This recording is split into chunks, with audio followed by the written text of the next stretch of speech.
Xavier here. And I'm Neil, and we are here today to talk about worm composting. Vermicomposting is the technical people like to say.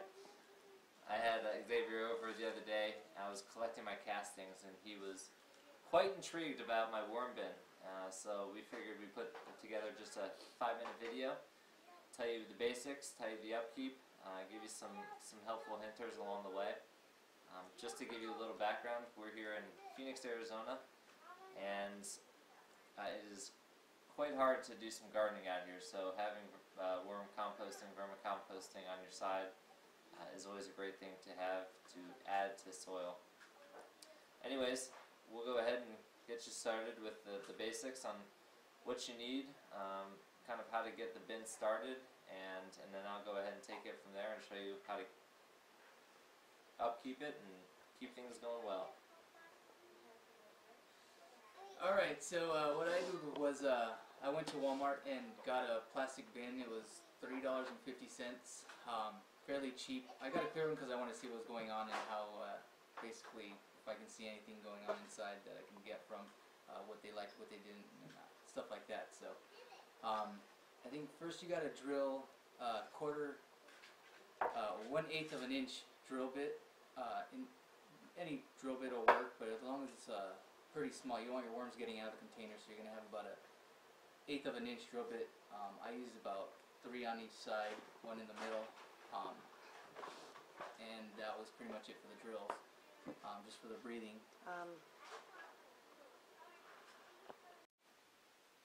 Alright, so to get you started on the basics here, what I did was had some leftover food, coffee grounds to begin with, newspapers that were really damp and moist. Make sure you want to shred it as well. This might be a little too big, so you want to shred it a little more.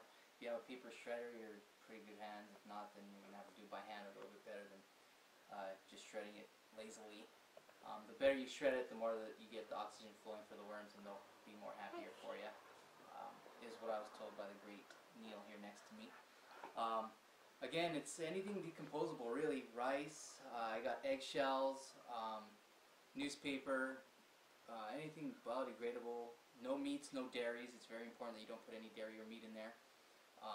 And that you have your basics. Did we go over the $3.50 at Walmart for the bin? Fairly inexpensive to start it off with.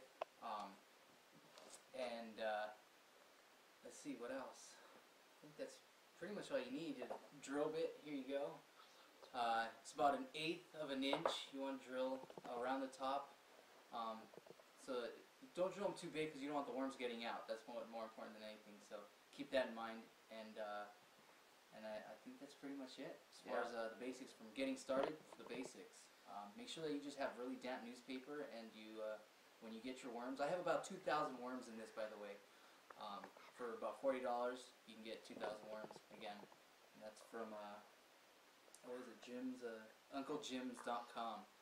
Out of Pennsylvania, and they're an excellent company. Neil's been going through them, and now I am. So it's pretty good for us. Cool. So just to give you an idea on when you got the worm bin going, those 2,000 worms, all they pretty much do is eat, poo, and reproduce. It's about as basic as it can get. So as long as the colony is keeping up, they'll keep themselves stable with the amount of food which you have, and soon you'll get a worm bin filled with a lot of castings, and that's when it's time to go out and actually collect your castings. I do it the old-fashioned way. There are so many techniques, and whatever works best for you. I just use a simple spoon, simply scrape the castings and pull the worms apart. And for those who don't know what casting is, because I didn't, it's basically the leftover manure, if you will, that you're taking out and separating, and you're pulling out the worms. Is basically what we're saying. You're going to take out the worms out of what you're going to actually use and into your garden, or however you're going to supply your new casting. So just clarifying that, because I had no idea what casting meant until I got into it. So there you go. Casting is the poo. So anyways, some other things that you want to take care of as far as the bin.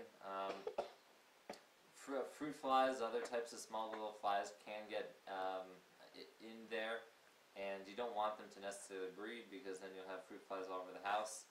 It does happen during the summer and sometimes late fall, but if you cover your new food scraps with more bedding, and also, if you're putting in an orange, put the moist side down. So anytime you're putting in skins, put the moist side down.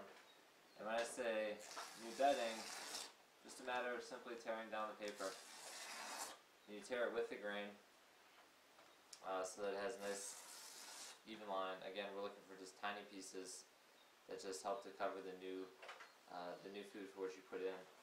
So as long as you've got a good layer of bedding on top of the food, you really should never have an issue with any type of smell. I have it in a 1,500 square foot apartment, and there's no smell. In fact, Xavier didn't even know that I had one in there until just a couple weeks ago. So, a couple resources.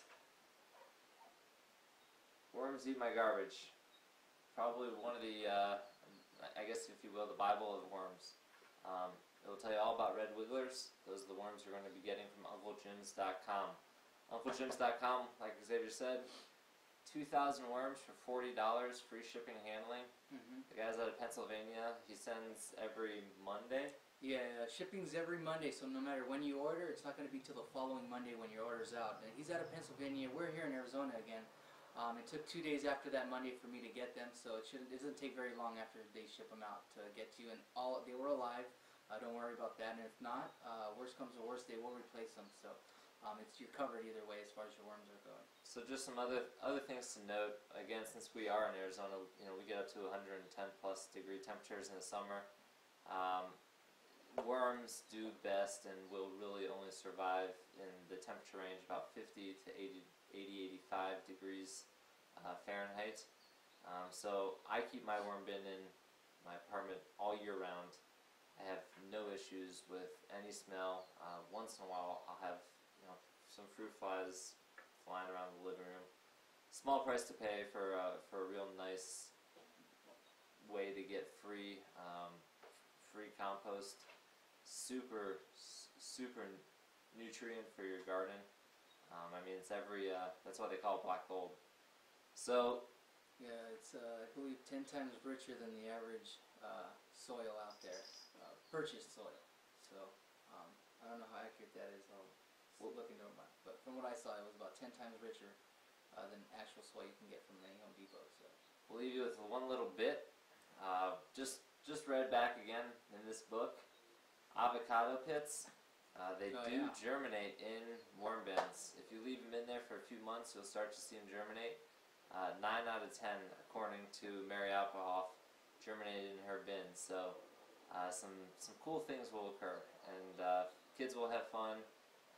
Just a great way, a good conversation starter for those people who want to do their part to help out. So hope you've all enjoyed, and thanks again for your time. Take care.